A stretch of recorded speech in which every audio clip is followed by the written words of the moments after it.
পুরীর সমুদ্র থেকে একটু ভেতরে সরু গলির শেষে দাঁড়িয়ে ছিল একটি বহু বছরের পুরনো তিনতলা হোটেল। দিনের বেলায় হোটেলটিকে অন্য সব সাধারণ হোটেলের মতনই লাগতো, কিন্তু সন্ধে নামলেই আশেপাশের দোকানপাট একে একে বন্ধ হয়ে যেত।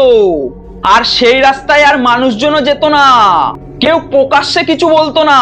কিন্তু স্থানীয়দের মধ্যে একটি অদ্ভুত কথা প্রচলিত ছিল, যে অতিথি একবার ওই হোটেলে রাত কাটায় সে আর আগের মানুষ থাকে না। নমস্কার, আমি সঞ্জয় শাহ। আজকের ভিডিওতে আমি আপনাদের শোনাতে চলেছি পুরীর হোটেলের শেষ অতিথি।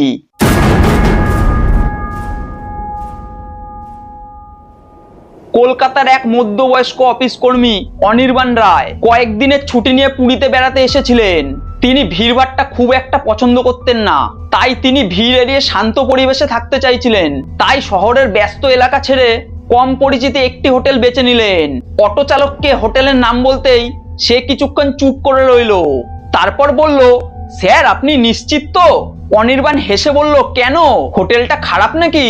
অটো চালক মাথা নেড়ে বলল, খারাপ বলবো না, তবে রাত নামার আগে ফিরে এলে ভালো হয়।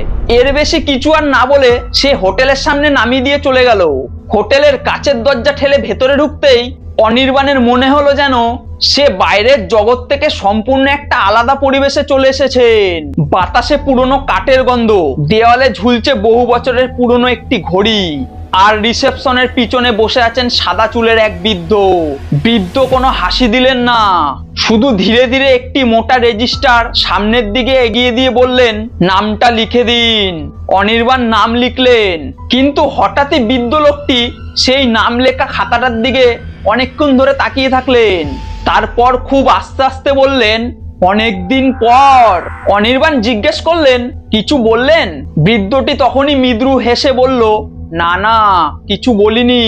চাবি হাতে দিয়ে তিনি শুধু একটি কথাই বললেন, ভোর 5টার আগে যদি ঘুম ভেঙে যায় তাহলে তাড়াহুড়ো করে হোটেল ছাড়বেন না। অনির্বাণ বৃদ্ধের কথায় অবাক হলেও কিছু আর জিজ্ঞেস করলেন না। রুমে গিয়ে দেখলেন সবকিছু পরিষ্কার পরিচ্ছন্ন, বারান্দা থেকে দূরে সমুদ্রের শব্দ শোনা যাচ্ছে। এই সব কিছু উপভোগ করার পর কিছুক্ষণের মধ্যেই তিনি রাতের ডিনার সেরে শুয়ে পড়েন। হঠাৎই গভীর রাতে তার ঘুম ভেঙে গেল। ঘড়ির দিকে তাকিয়ে দেখলেন রাত 3:35। ঠিক তখনই করিডোর দিয়ে কেউ যেন ধীরে ধীরে হাঁটছে।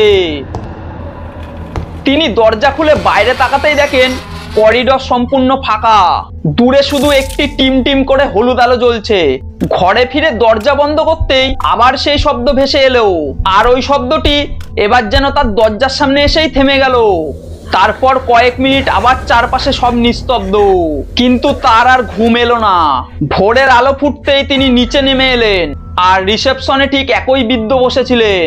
অনির্বাণ বলল, আমি এখনই চেক আউট করবো, কিন্তু বৃদ্ধ কোনো কথা বললেন না। আবার সেই রেজিস্টারটি তার সামনে রাখলেন আর বললেন, যাওয়ার আগে এখানে একটি সই করে দিন। অনির্বাণ কলম হাতে নিয়ে রেজিস্টারের শেষ পাতায় তাকাতেই তার শরীর পুরো ঠান্ডা হয়ে গেল।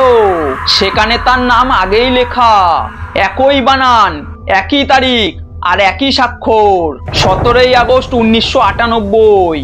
তিনি হতভম্ব হয়ে বললেন, এটা এটা কিভাবে সম্ভব? বৃদ্ধ এবার তার চোখের দিকে তাকিয়ে গম্ভীর গলায় বললেন, আপনি তো প্রতি বছর এই দিনেই আসেন। অনির্বাণ রেগে বললেন, আপনি কি সব বলছেন? আমি তো এই হোটেলে জীবনে প্রথমবারই আসলাম। কিন্তু বৃদ্ধ দীর্ঘশ্বাস ফেলে উত্তর দিলেন, প্রথমবার কথাটাই আপনি প্রতি বছর বলেন। এই কথা শুনে অনির্বাণের এক মুহূর্তও দাঁড়ালেন না। দৌড়ে হোটেল থেকে বেরিয়ে রাস্তার ওপারে এসে একটি চায়ের দোকানে এসে বসে পড়লেন। তারপর এই পুরো ঘটনা দোকানদারকে বলতেই দোকানদার অনেকক্ষণ চুপ করে রইলেন। তারপর কাঠের দরজা খুলে একটি হলদে হয়ে যাওয়া অনেক বছরের পুরনো খবরের কাগজ বের করলেন। খবরটির শিরোনাম ছিল, পুরীতে বাস দুর্ঘটনায় নিহত 27 জন পর্যটক।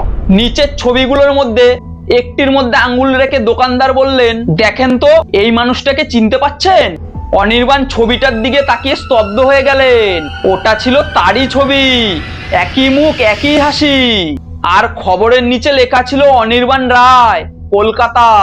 কাঁপতে কাঁপতে তিনি মাথা তুলে হোটেলের দিকে তাকাতেই দেখেন সেখানে আর কোনো হোটেল নেই, শুধু আছে ভাঙা দেওয়াল, আগাছায় ভর্তি আর একটি মরিচা পড়া পুরনো লোহার গেট। চায়ের দোকানদার ফিসফিস করে বললেন, কিছু মানুষ নাকি মৃত্যুর শেষ রাতটা ভুলতে পারে না, তাই তারা প্রতি বছর একই জায়গায় ফিরে আসে শেষ অতিথি হয়ে। অনির্বাণ এই কথা শুনে আবার তাকালেন, কিন্তু ওখানে আর চায়ের দোকানটিও নেই, চারপাশে শুধু সমুদ্রের হাওয়া।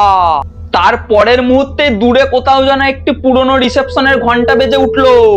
তারপরই সবকিছু আবার নিস্তব্ধ হয়ে গেল, আর সেই পুরনো হোটেলের দরজা যেন ধীরে ধীরে খুলে গেল। কেমন লাগলো আজকের গল্প কমেন্টে জানাতে ভুলবে না। ভিডিওটি যদি ভালো লেগে থাকে ভিডিওতে একটি লাইক দিয়ে চ্যানেলটি সাবস্ক্রাইব করে আমার পাশে থেকো। ততক্ষণ হর হর মহাদেব।